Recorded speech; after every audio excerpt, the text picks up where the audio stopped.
is a staged UFO attack on Earth. We have been preconditioned by all the media for the past couple of decades to slowly but surely start accepting the existence of aliens and UFOs.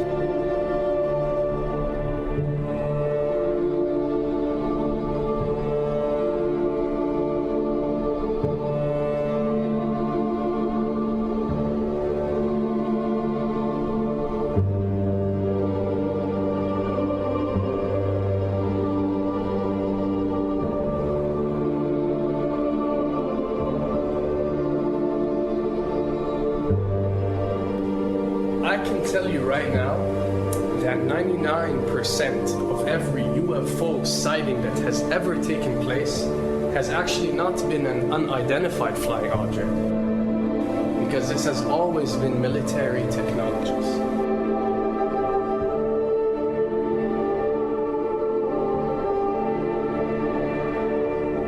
Another thing I'd like to point out is surveys and questionnaires.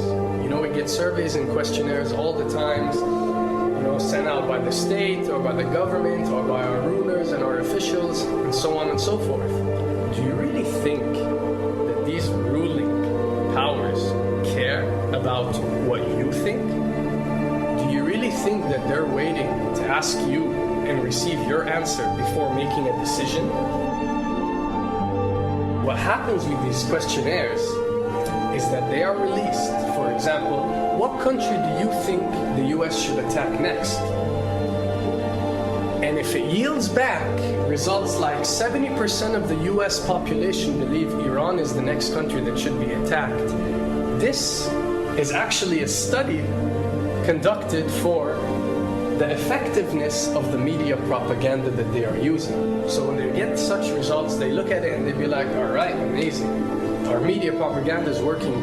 We are purposely trying to manipulate people to think that Iran should be the next one, and check out the survey results. We're doing a great job in propaganda. That's what it's all about. And if the results come back and they aren't up to par, so let's say 20% want war with Iran and 80% want actual peace, they say, okay, so now we have to go and rework our media propaganda and make it more effective so these percentages change. Why am I saying this? Because of the UFO phenomenon. Since the 60s, the amount of people who believe in extraterrestrials have skyrocketed, and they're only increasing day by day in our modern world. This only confirms the success and the plans that are taking place to first manipulate you to believe in UFOs, and second, to conduct a UFO attack that is going to force the whole world to unite to fight off this enemy and accept the New World Order.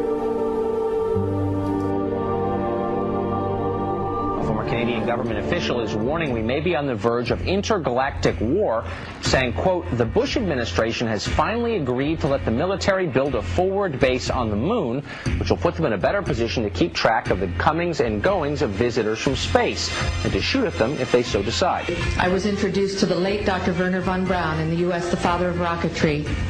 In my first meeting with him, during that first 3.5 hours, he said to me, Carol, you will stop the weaponization of space, because there is a lie being told to everyone that the weaponization of space is now first being based upon the evil empire, the Russians. There are many enemies, he said, against whom we're going to build this space-based weapon system, the first of whom was the Russians, which was existing at that time.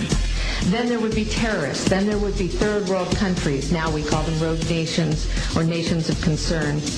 Then there would be asteroids. And then he would repeat to me over and over, and the last card, the last card, the last card would be the extraterrestrial threat. As a military strategist, as a person who worked on the MX missile, which I did later, he said, you will find that there is going to be a spin to find some enemy against whom we have to build space-based weapons, and now we should expect the spin. And that's the formula, except that it's all based on a lie. A supersonic saucer. Called the Silver Bug, it was truly revolutionary. The plans show in detail a multi-jet engine craft, that boasted amazing maneuverability and speed. It's an intriguing thought that this concept may tie in with the work of the German scientists who brought saucer technology to the US at the close of the Second World War. What was needed were certain cover stories. What do you do when people are spotting aircraft and then telling reporters that they've seen something very unusual flying out of an airbase in Nevada? And frankly, this was the origin of a lot of the sightings that took place in the mid-50s, 1954, 55, 56, of unidentified flying objects, the UFOs. So the CIA was involved in encouraging people to believe that, yes, they saw UFOs, and the CIA and the military tried to be very helpful to reporters to get these stories out, to divert the attention of the country, particularly the people in this region, about what they had actually seen. Mexican Air Force pilots capturing on videotape what are said to be 11, count them, 11 UFOs. The Mexican Air Force has released a video that some of you are going to find difficult to believe. A journalist says it shows images of UFOs tracking a Mexican military plane. So what's the truth about UFOs? The story of successive attempts to develop radically new forms of flight, conducted under the strictest secrecy, is inextricably bound up with our relationship with UFOs over the last 60 years. Whether it's Allied pilots buzzed by strange balls of fire in 1942, or the Roswell incident 5 years later, there is a strong case to be made that secret military technology offers a convincing explanation for many UFO stories. Anytime the government has secrets that they can keep from us, they can manipulate us by those secrets. In essence, they still remain 25 years at least ahead of us in technology, information, and knowledge, and secrets, and they are using them against us. I heard over the years many times over that the plan to usher in the New World Order would be to make all the people in this country and around the world feel totally helpless to prevent the New World Order from occurring, this world dominance plan, by saying that we had been invaded by aliens, so that we would say, oh, please, UN, come in and help us all. So bear in mind that there is a planned orchestration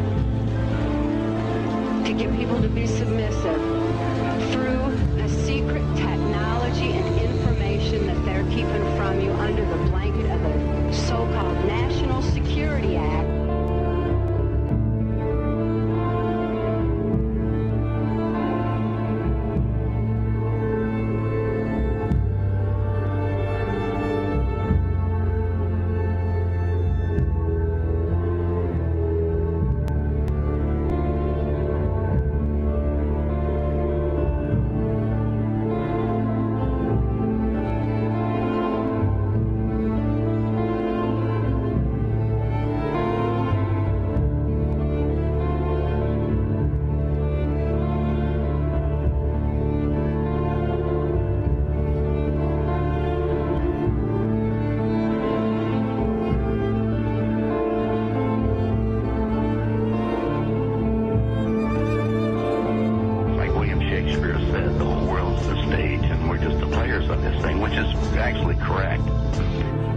Perhaps we need some outside universal threat to make us recognize this common bound. I occasionally think how quickly our differences worldwide would vanish if we were facing an alien threat from outside this world.